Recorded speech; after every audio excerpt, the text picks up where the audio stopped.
tonight. We often see reports that children are less fit and active than they used to be, with concerns over childhood obesity and too much time in front of screens. Well, teachers and health experts from across the world met in Leeds today to look at new ways to improve pupils' health and well-being. Their aim?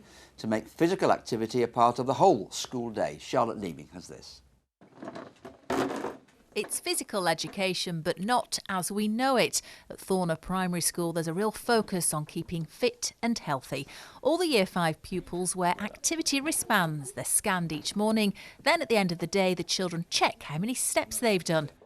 OK, Year 5, if you could please finish the sentence we are on. We'll go out for a quick active break, OK? Being on the move here has become second nature. Even during an English lesson, there's a break to get outside. Go, go, go, go, go, go!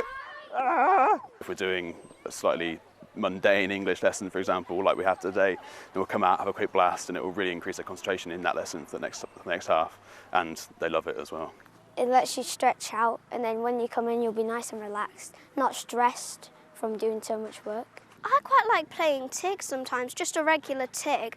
For example, it would be perfect in the woods. So you could just like hide, and if you see somebody, you could sprint out or something. OK, 3, 2, 1, be free! Well, this is a more holistic approach to physical education, with the school here trying to embed movement and activity into the whole of the school day and not just the traditional PE lesson. It's this approach that's the focus of the Active Children Conference at Leeds Beckett University. Teachers and health professionals gathered to devise new ways of motivating and mobilising youngsters. Nicola Corrigan from Public Health England says educators can play a big part. We need to make sure that we build in these habits in children, and that's about being active on your way to school, maybe scooting to school or walking to school. How do you play in the playground? How do you do a lesson? Do you move around in a lesson?